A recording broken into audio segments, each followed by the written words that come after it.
The blue-white flame of the plasma cutter hissed, hungry for the rusted steel that had sealed a secret for over half a century. Inside, past a hidden wall, lay what the government had lost and what Madison Clark was about to find. A discovery worth over $10 million that would change not only her life, but the lives of an entire community. But she didn't know that yet. All she knew was the hum of the scanner and the ghost of a long-forgotten inventory number. Before we carry on, please hit the subscribe button to make my day and let me know where you are watching from in the comments.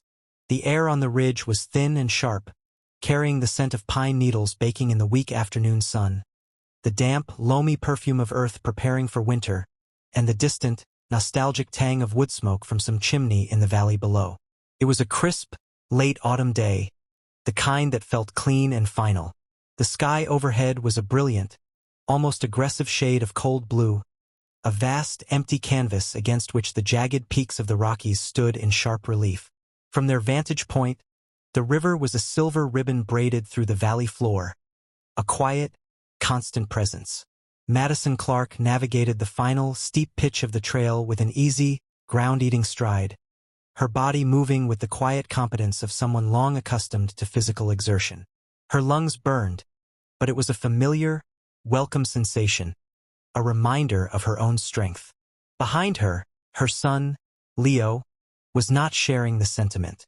At 15, he was a collection of lanky, uncoordinated limbs and simmering resentment, his world currently contained within the 4-inch glowing screen of his phone. "Mom, are we done yet?" he whined, the sound thin in the vast quiet of the mountainside. "I haven't had a single bar of service for like an hour. What's so important up here anyway?" Madison didn't turn, her gaze fixed on the jarring slash of orange and brown rust against the gray granite of the ridge ahead. "Look up from that screen and you'll see," she said, her voice steady, carrying easily on the thin air. "Some things have better resolution in person." She pointed with her chin toward the twin slabs of steel set into the rock. That's a piece of history."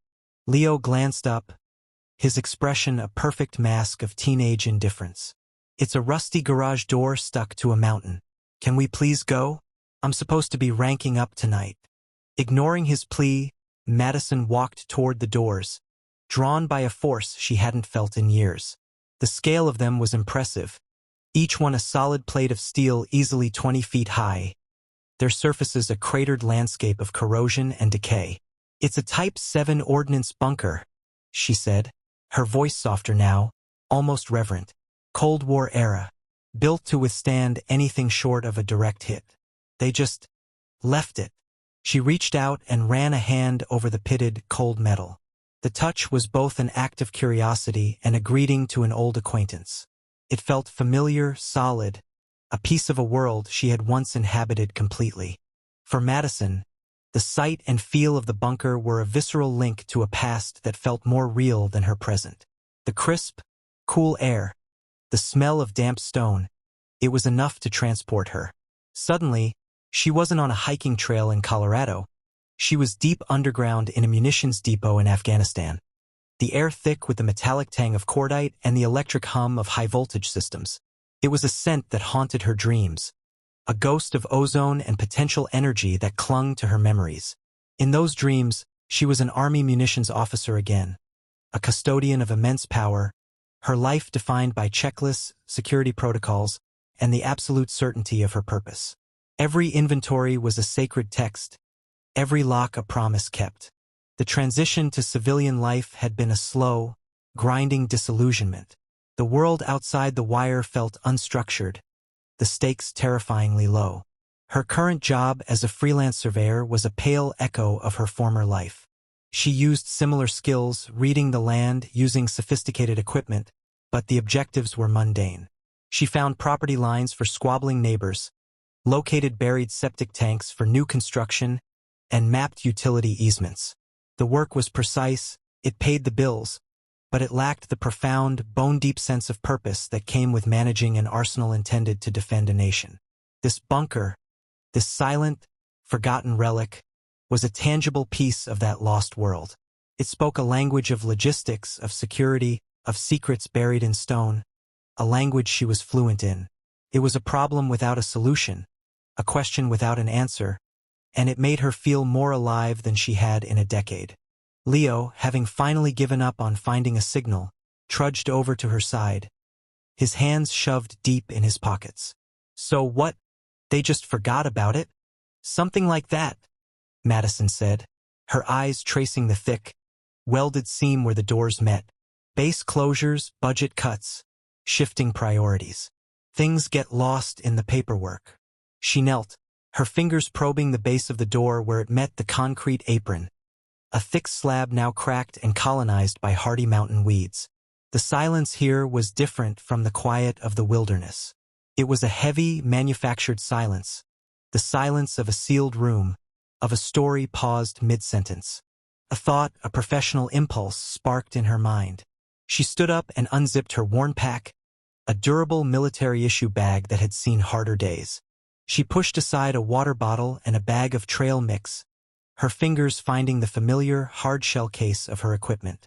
She pulled out a compact, sophisticated-looking scanner, its matte gray casing covered in complex-looking dials and a small, high-resolution screen.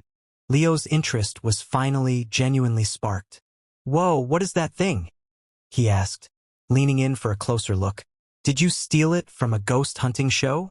A small, rare smile touched Madison's lips. "Something like that," she admitted, her fingers moving with practiced ease as she powered the device on. It whirred to life with a soft, electronic chime. "It's a ground-penetrating scanner. It sends a pulse into the ground or rock or concrete and reads the echo. I used to use a bulkier version to find IEDs. Now it's mostly for finding pipes." She began a methodical scan of the area directly in front of the massive doors, moving in a slow, deliberate grid pattern. The device emitted a soft, rhythmic pulse, and the screen displayed a uniform series of readings, a cross-section of solid, undifferentiated granite that went deep into the mountain. It was exactly what she expected to see. The bunker was a known quantity, a concrete box carved into a mountain of solid rock. But then, a hunch, a whisper of professional intuition, made her turn.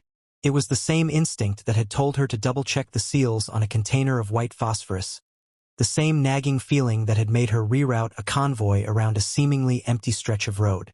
She turned the scanner not toward the doors, but toward the sheer rock face beside them, a wall of granite that should have been nothing but mountain. She held the device steady, the rhythmic pulse a soft counterpoint to the hammering of her own heart. The readings were mostly consistent, a deep, solid green on the display indicating homogeneous rock. She moved it a few feet to the left. More green. Then, just as she was about to dismiss the idea as a flight of fancy, a flicker of something else appeared on the screen. A faint, layered anomaly, deep inside the ridge. It was a subtle shift in density, a place where the echo returned a fraction of a second too soon, and with a different signature. Her breath caught in her throat. She recalibrated the scanner, increasing its sensitivity, and ran the scan again. There it was, undeniable this time. Deep within the mountain, adjacent to the known bunker chamber, was a shape. It wasn't a natural formation, not a geological fault or a mineral deposit. It was rectangular, precise, its edges too clean to be anything but artificial. The scanner painted it in a stark, high-contrast blue against the green of the surrounding rock. It was a void, a chamber that wasn't on any of the public records. And according to the density readings, which were far higher than that of empty air, this void wasn't empty. In that instant, a switch flipped in Madison's mind. The quiet melancholy of her civilian life, the low-grade boredom and the haunting nostalgia, all of it evaporated, burned away by the familiar, sharp focus of a mission. This was a puzzle. This was a discrepancy. This was a loose thread, and her entire life, her entire being, had been trained to pull on loose threads until the whole knot unraveled. Her mind, a finely tuned instrument for logistics and analysis, began racing, cross-referencing the image on the screen with every military construction protocol she had ever memorized. A secondary chamber? Unlisted? Why? For hazardous material storage? An emergency command center? A private bolt hole for some long-forgotten general? The feeling was electric, a potent cocktail of professional curiosity and the pure, unadulterated thrill of a hunt she thought she had left behind forever in the dust of the Hindu Kush. "What is it?" Leo asked, peering over her shoulder, his voice laced with a new kind of respect. "Did you find something?" Madison stared at the screen, at the impossible, perfect rectangle hidden in the stone. She thought of the quartermasters, the logisticians, the harried officers of the past, buried under mountains of paperwork and impossible deadlines. She thought of the shortcuts taken, the records misplaced, the history forgotten.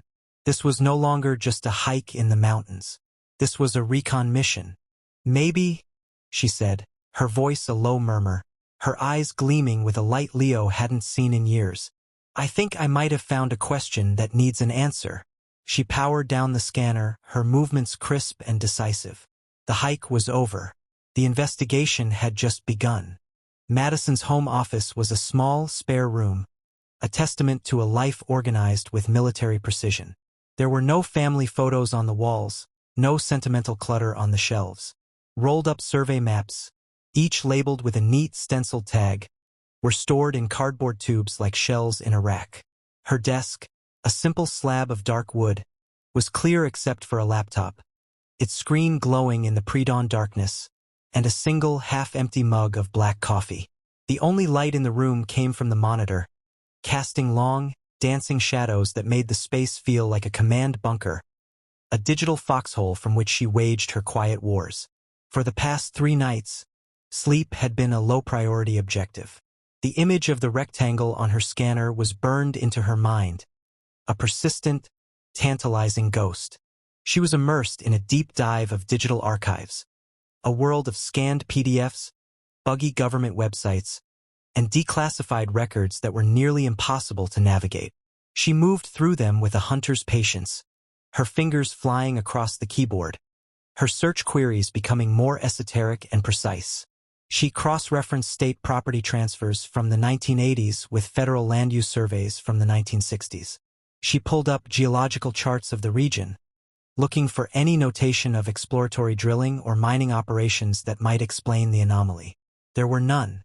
The mountain was, according to every official record, a solid block of granite. Finally, after hours of chasing dead links and hitting password-protected walls, she found it. Buried deep within the online archives of the Army Corps of Engineers was a digitized set of blueprints from the 1950s, labeled Project Stronghold, Site B Series. Her pulse quickened. She downloaded the massive file, her laptop's fan whirring in protest. On her screen, the intricate, spidery lines of the original schematics resolved into a familiar shape. There was the main chamber, the thick concrete walls, the massive steel doors.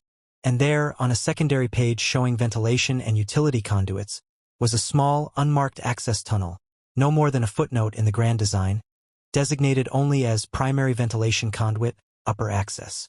It was designed for maintenance, wide enough for a man to rappel down, and it terminated directly on the roof of the main chamber. It was an unsecured entrance, forgotten by time. Using the blueprints and her own scanner data, she began to build a 3-dimensional model of the bunker on her surveying software. The main chamber appeared as a hollow cube inside the mountain. Then, she overlaid her GPR data. The blue rectangle, the anomaly, materialized in the virtual space. It was exactly where she'd seen it, a distinct, separate chamber built against the back wall of the main bunker, with at least 10 feet of solid rock separating it from the outside world. It had no doors, no windows, no official existence. She leaned back, the worn fabric of her office chair groaning in the silence. The pieces were slotting into place, forming a picture of bureaucratic oversight and logistical expediency. Now she needed the final piece of intelligence. She picked up her phone and dialed a number she hadn't called in over a year. It rang 3 times before a familiar, gravelly voice answered. "Frank? It's Maddie. Maddie Clark." The voice on the other end said, a note of genuine surprise in it. "To what do I owe the honor? Don't tell me you're finally ready to give up the quiet life and come back to the land of endless paperwork." Madison allowed herself a small smile. Frank Davies had been her company's executive officer, A man who could find a missing shipment of Hellfire missiles with nothing more than a phone and a bad attitude. He now worked a comfortable logistics job at the Pentagon, a gatekeeper to the very archives she needed. I'm enjoying the quiet life just fine, Frank. I need a favor. Can you look up a decommissioning file? Fort Carson, transfer to the state of Colorado, 1982. Specifically, Site B7. There was a pause on the other end, the sound of a keyboard clicking softly. Maddie, what are you getting into now? That stuff is ancient history. Most of those files are probably coffee-stained hard copies in a warehouse in Maryland. You're supposed to be mapping septic tanks. Remember? Humor me, she said, her voice even. The construction specs show a secondary space that isn't on the public transfer documents. It's a loose thread. I just want to know what the final inventory was before they handed over the keys. She could almost hear Frank shaking his head. A loose thread. Of course. Some things never change. All right, give me a day. I'll see if I can get a runner to dig it up. Don't do anything stupid in the meantime. The call came the next afternoon. Madison was cleaning her gear, the familiar ritual of stripping, oiling, and reassembling her surveying tools a calming, meditative process. When her phone rang, she answered on the first ring. Frank's voice was different this time, the lazy sarcasm replaced by a sharp edge of intrigue. You were right, he said without preamble. It's weird. The official transfer manifest is clean. It just says, chamber empty, structure sound. Signed and dated. But I had the runner pull the original quartermaster's logs from that period, from 1979 to 1981. They're a mess. It looks like the main base depot was undergoing a massive inventory consolidation. There's a whole section of material, dozens of pallets, that was moved from the main depot to auxiliary storage, and the chain of custody is a disaster. The inventory numbers were never fully reconciled with the transfer. Madison's hands went still. What kind of material? That's the thing, Frank said, a note of wonder in his voice. It's not munitions. It's listed under a dozen different non-standard ordnance codes, but the descriptions are all the same: training inventory, inert. It was all written off as lost in transfer a decade later during a big fiscal cleanup. The officer in charge of the depot at the time was a guy named Wallace, a major. He was apparently under immense pressure to clear space in a hurry for a new missile system coming in. Looks like he found a creative solution and the paperwork never caught up. Madison closed her eyes, a vivid mental picture forming. She saw Major Wallace, a fellow officer buried under a logistical nightmare, staring at a warehouse full of pallets that had no place to go. She felt a strange kinship with him, a professional sympathy that spanned the decades. He wasn't a thief, not a conspirator. He was just an overwhelmed quartermaster who made a battlefield decision, a shortcut that was swallowed by time and bureaucracy. This wasn't about finding treasure. It was about finishing a job. It was about solving a 60-year-old problem and reconciling a forgotten ledger. The adrenaline of mission prep, a feeling she thought she had lost forever, surged through her veins. This was her element. Intelligence gathered, plan formulated, objective identified. The world was a canvas of gray and black when she arrived at the bunker site, just before the first hint of dawn. The air was freezing, so cold it felt sharp in her lungs. Each breath a tiny, crystalline pain. Dressed in black cargo pants and a dark tactical jacket, she moved through the pre-dawn gloom like a shadow, her feet silent on the frozen ground. She carried a single pack, heavy with ropes, a harness, and the tools of her new trade. She found the ventilation shaft exactly where the blueprints said it would be, a wide, circular opening covered by a rusted metal grate, hidden among a cluster of rocks 100 yards up the ridge from the main doors. The grate was held in place by 4 thick bolts, their heads so corroded they were almost round.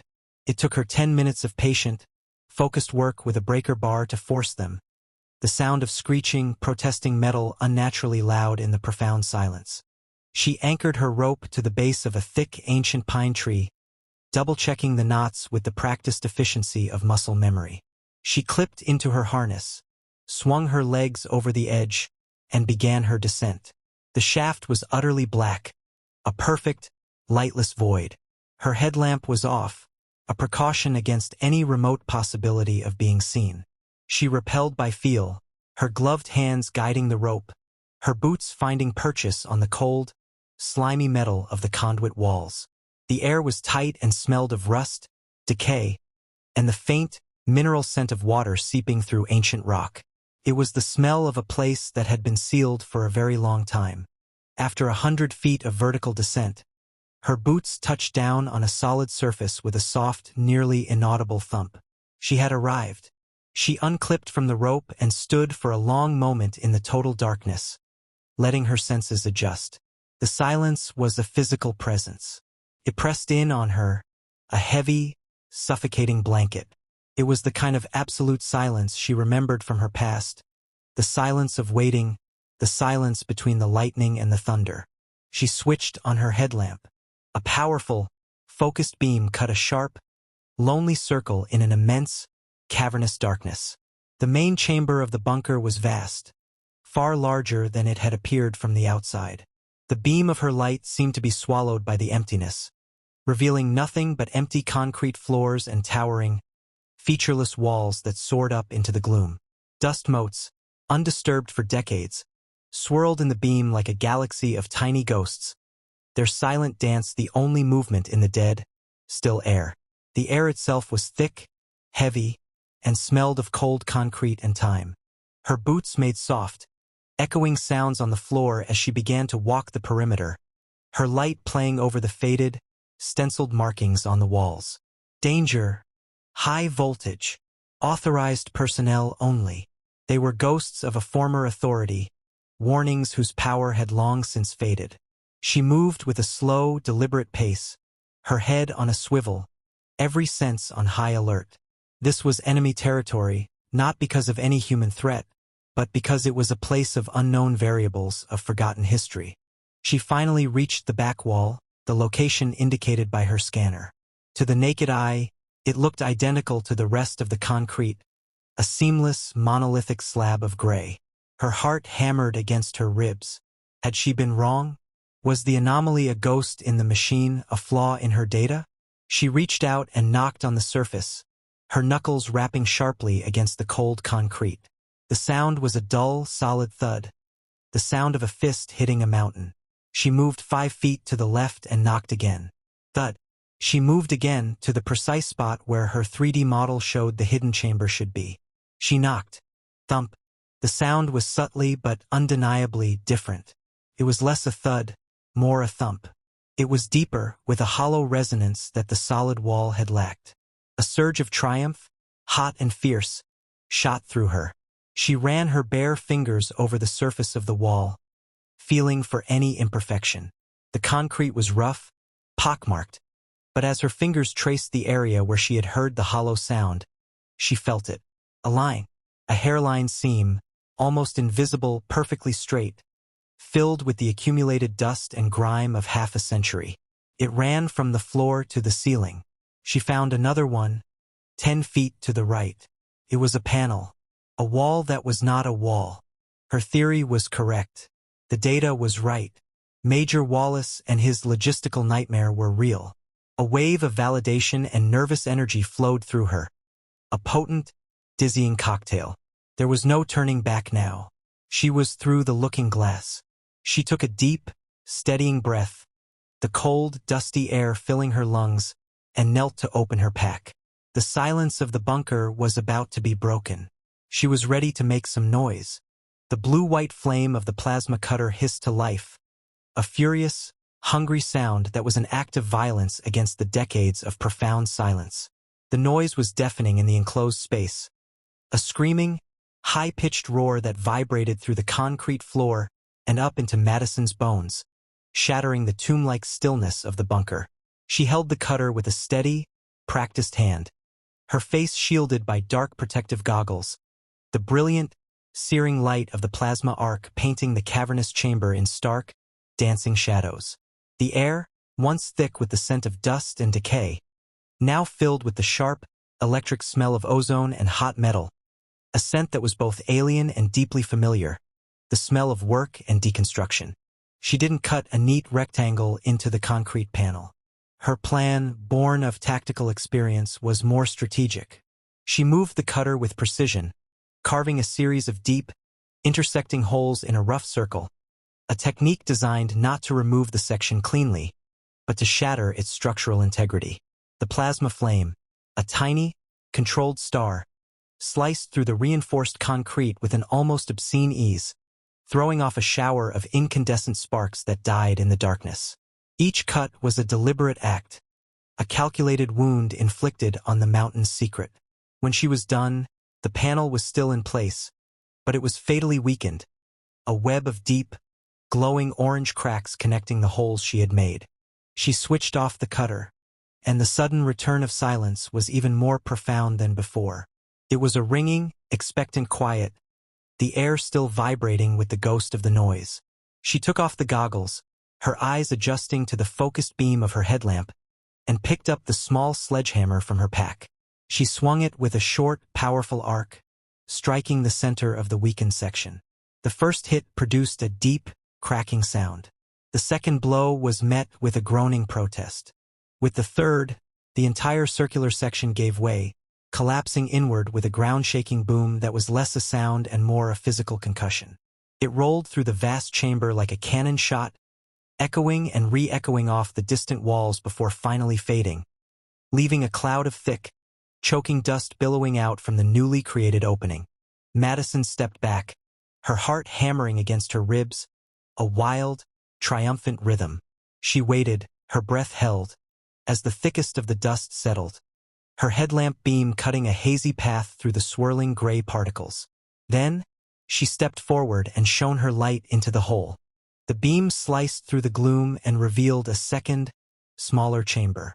It was drier, cleaner, as if it had been hermetically sealed from the damp and decay of the main bunker. And inside, arranged on low wooden pallets with the neat, obsessive precision of a quartermaster's storeroom, were dozens of olive-drab, military-style footlockers and cases.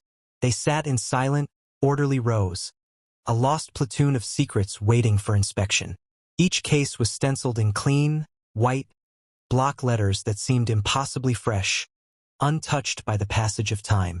The words were stark and unambiguous. Training inventory, inert, prop, U.S. Army. A wave of disbelief washed over her, so potent it almost made her dizzy. It was real. It was all real. The anomaly on the scanner, the ghost in the blueprints, the harried, long-dead Major Wallace and his creative accounting. It had all led to this. A quiet, profound sense of awe settled over her, quieting the frantic beating of her heart. This wasn't a messy pile of forgotten junk, a forgotten corner of a military scrap heap. This was a perfectly preserved time capsule, a logistical ghost organized with the same military precision that she herself embodied. She felt a strange sense of reverence, as if she had stumbled upon a pharaoh's tomb, a place of ordered, intentional secrets. She had found Major Wallace's lost platoon, standing at attention in the dark. With careful, deliberate movements, Madison climbed through the jagged opening she had created, her boots crunching softly on the fallen debris. The air inside the hidden vault was different, still and dry and carrying a distinct, papery scent. The smell of old books and preserved documents, the smell of history itself. It was the scent of a library, not an arsenal. She moved between the pallets, her headlamp beam playing across the stenciled markings, each one a confirmation of Frank's research. She stopped before a long, low footlocker, her movements slow, almost ceremonial. She chose it at random, slid the tip of her crowbar under the sealed lid, and pushed down. The wood groaned in protest, the sound loud in the confined space. The nails, sealed for more than 60 years, squealed as they were forced from their homes, a high-pitched shriek of resistance against the violation. The lid popped free with a final, splintering crack. Madison lifted it away and set it carefully on the floor. She took a breath and shone her light inside. The beam illuminated a space packed to the brim, but not with sand or concrete blocks or any other inert filler she might have expected. The case was filled with neat, dense bundles of paper, each one wrapped in a thick, canvas strap. They were the color of old ivory, their edges sharp and clean. her brow furrowed in confusion. She reached in and carefully lifted one of the bundles. It was heavy, far heavier than a stack of paper had any right to be. She slipped the canvas strap off, her fingers fumbling slightly in her haste. She held a single sheet up to the light.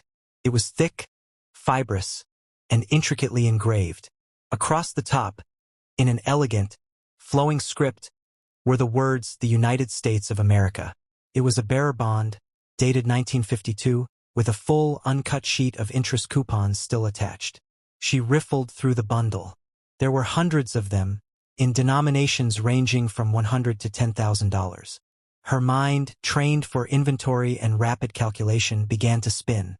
She put the bundle down as if it were hot and moved to another case, this one a square, metal-edged box.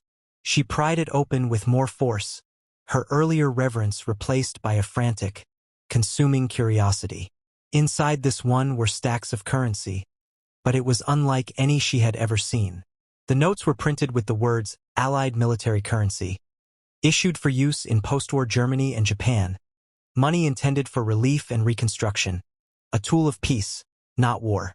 She stumbled back and sat down heavily on an adjacent case, the beam of her headlamp bobbing, illuminating the incredible, impossible sight.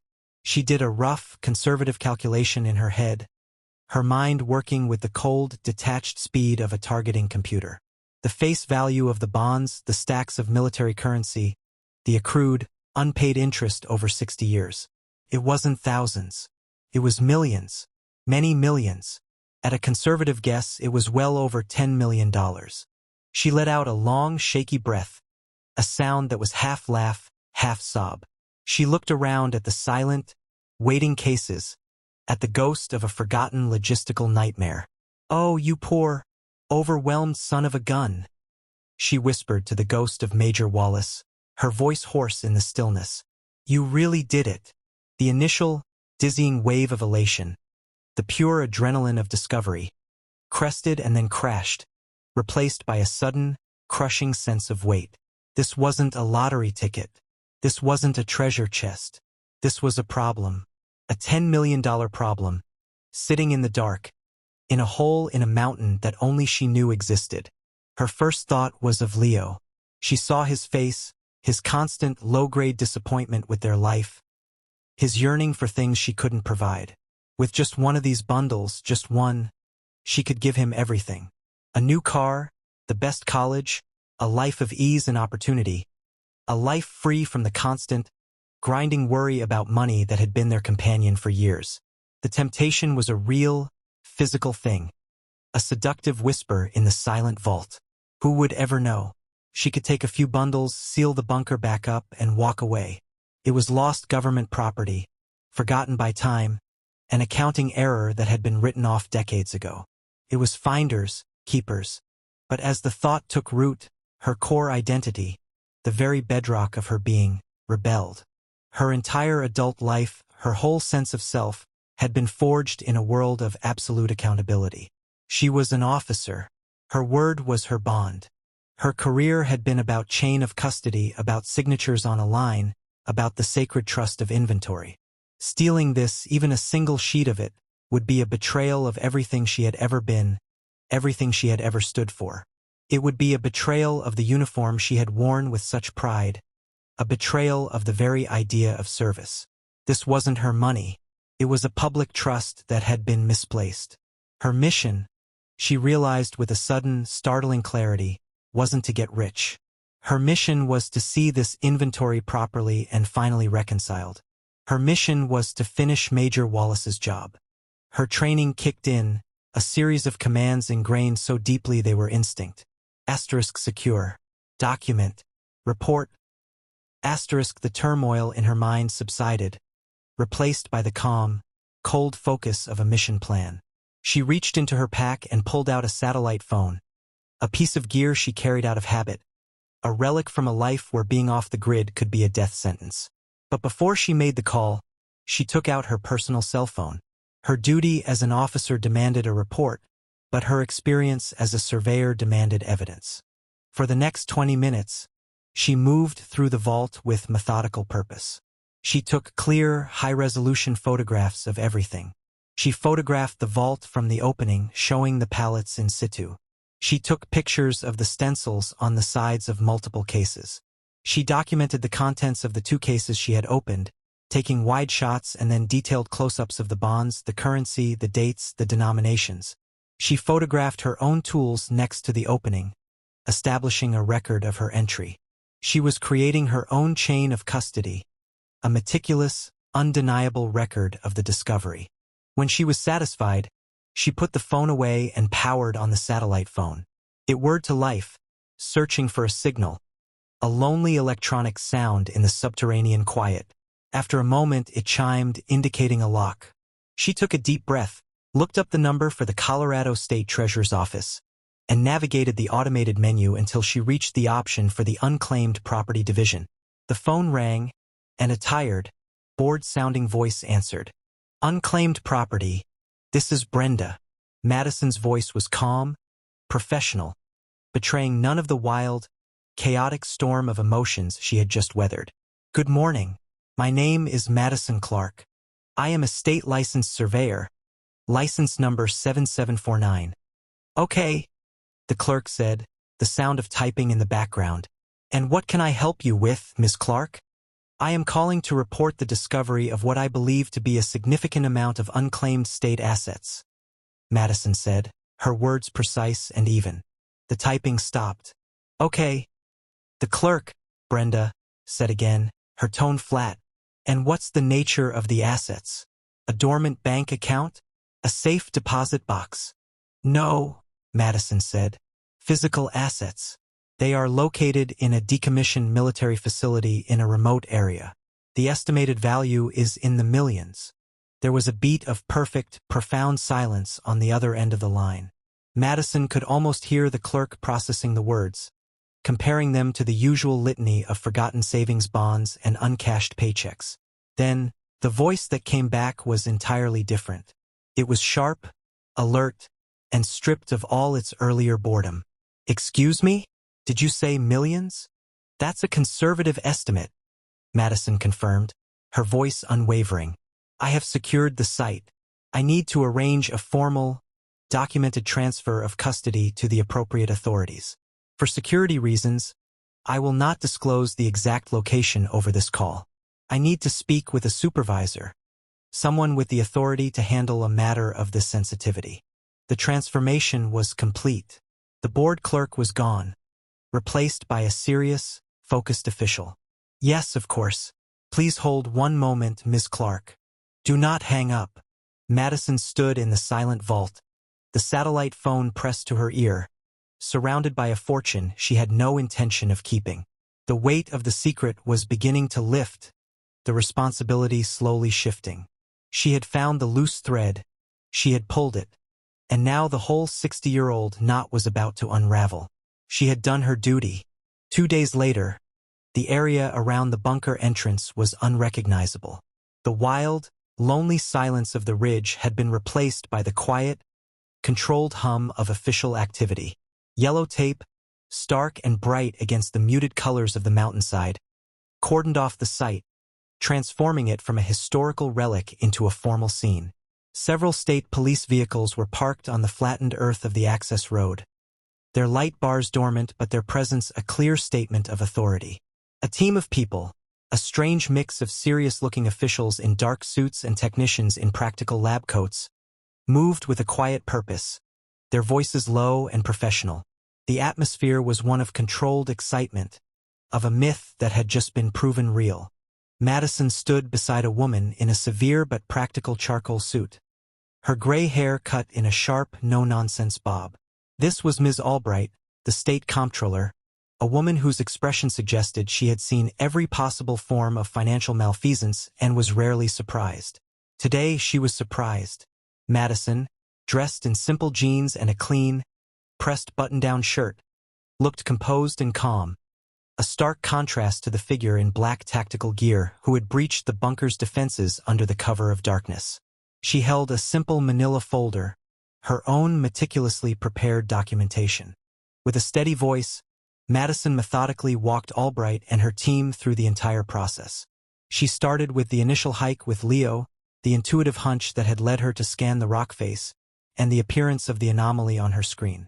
She laid out her archival research, showing them copies of the 1950s blueprints and the contradictory decommissioning files.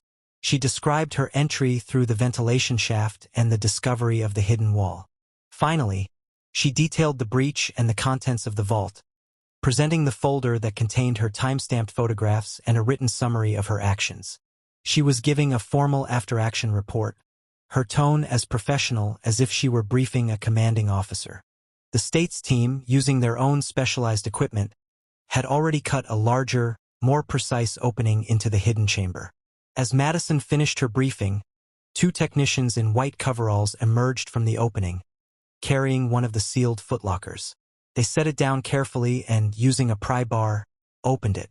A collective, audible murmur of astonishment went through the assembled group of officials.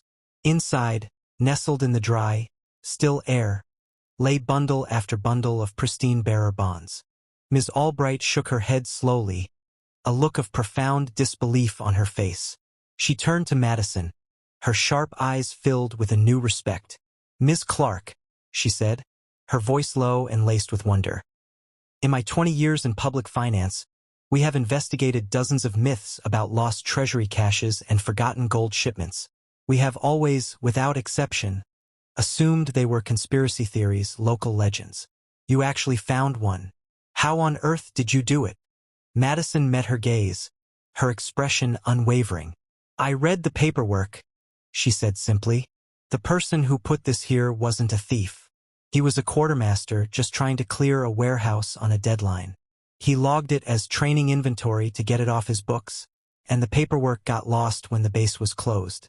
Nobody ever came back to check. They didn't look for the loose thread." A man in a suit, an appraiser from the treasurer's office who had been examining the contents of the open case, walked over to them, holding a single bond in his gloved hands.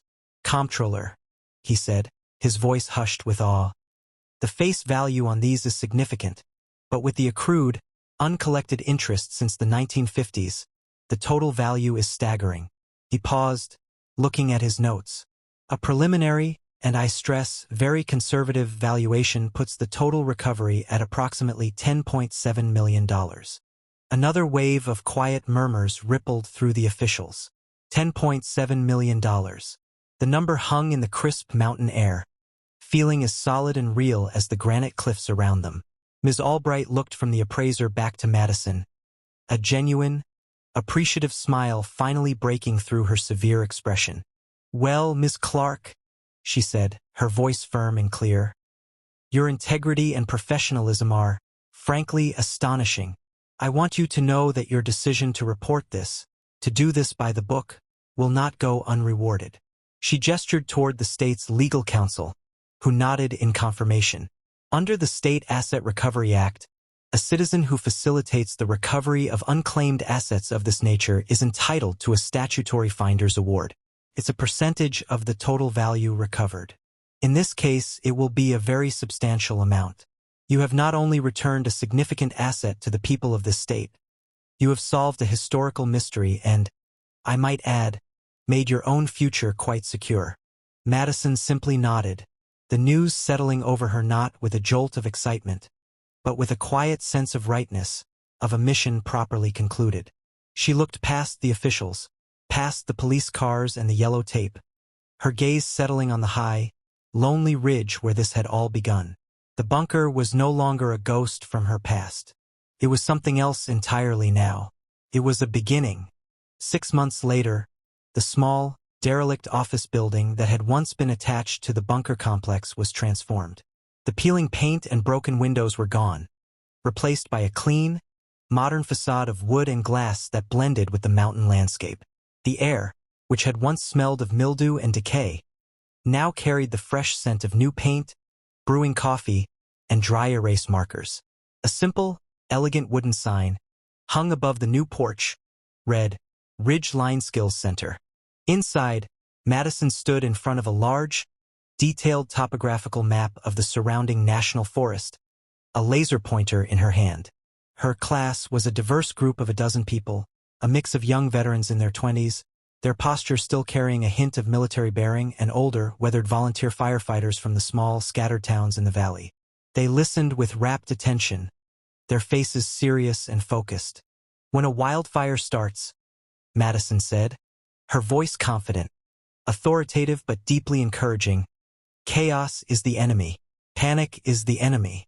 In a crisis, you don't have time to wonder if a pump has been serviced or where the spare hoses are. You don't have time to second-guess your inventory."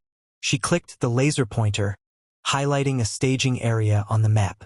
"We are going to apply the principles of convoy readiness to wildfire preparedness. Every piece of gear, from a fire engine to a box of protein bars, is inventoried, its status known and logged.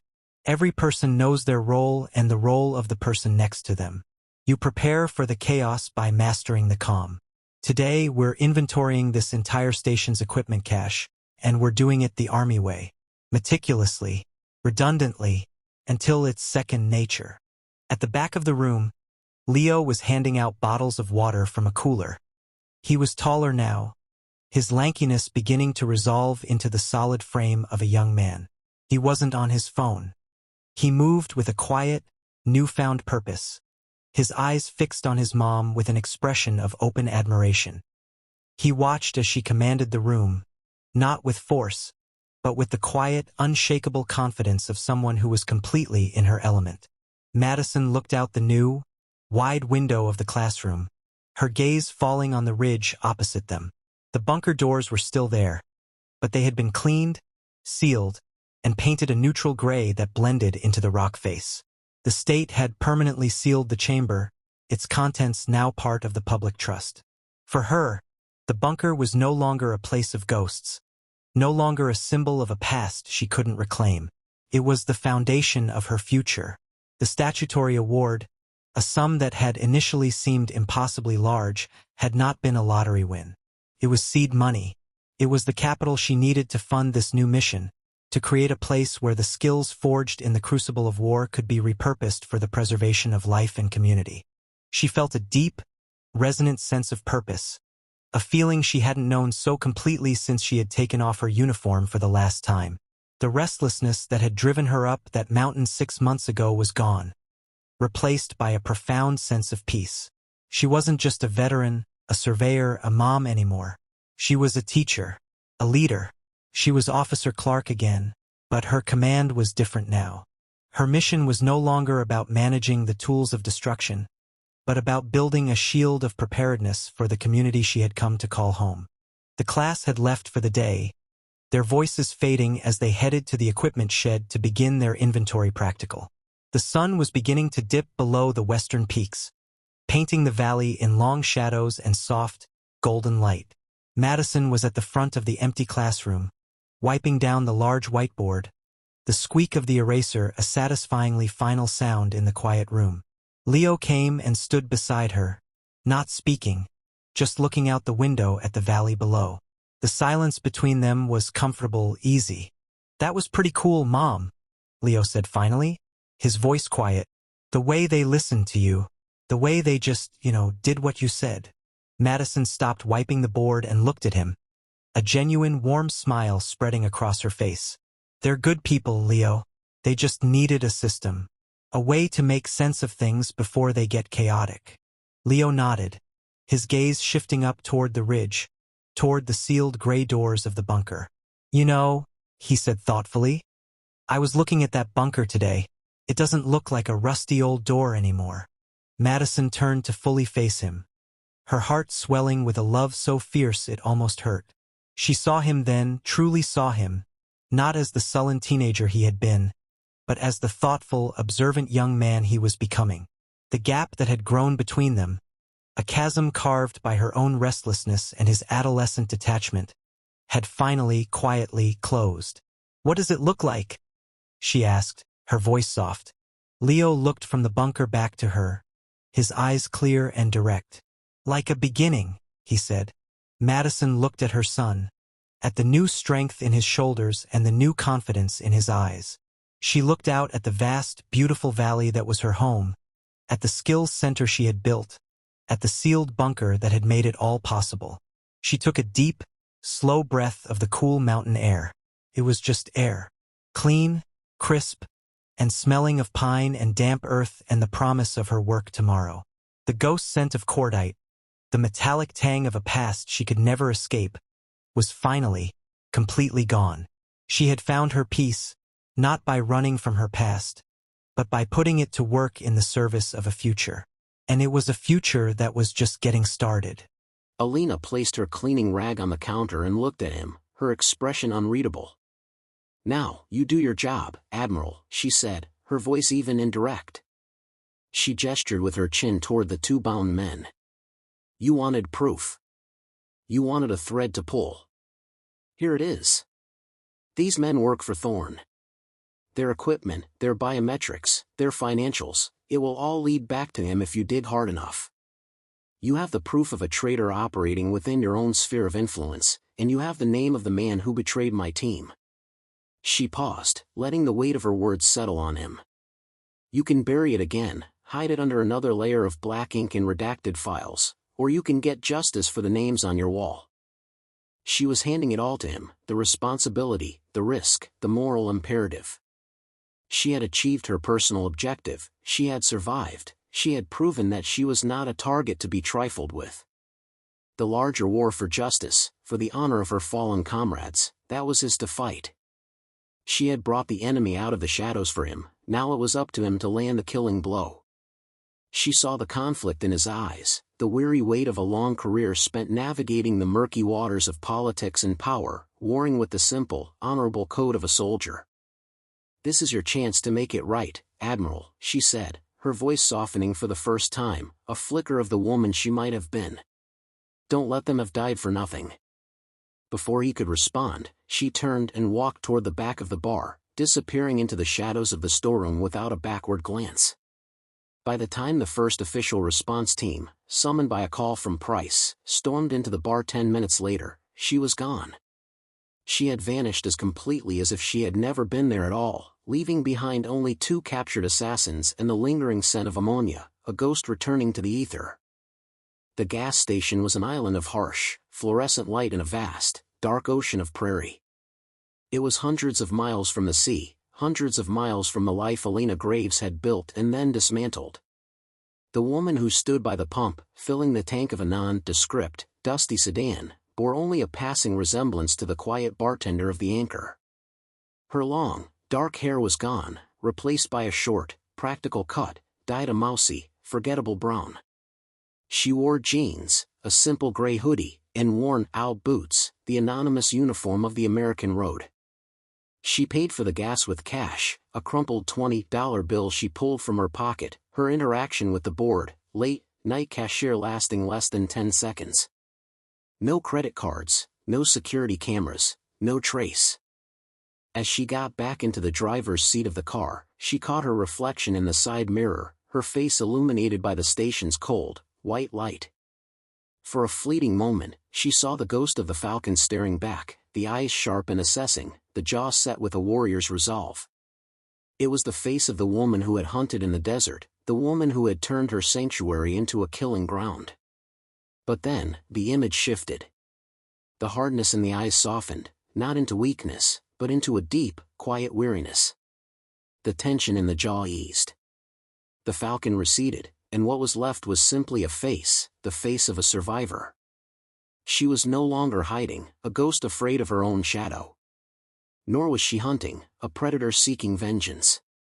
She was simply moving, a choice made on her own terms. The life she had reclaimed was not one of peace, not the quiet she had once craved. It was a life of solitude, of constant motion, a Ronin's existence on the endless highways of a country that would never know her name or what she had sacrificed for it. She had avenged her team in her own way, she had forced the hand of justice, and she had won her freedom. It was a hard, lonely kind of freedom, but it was hers.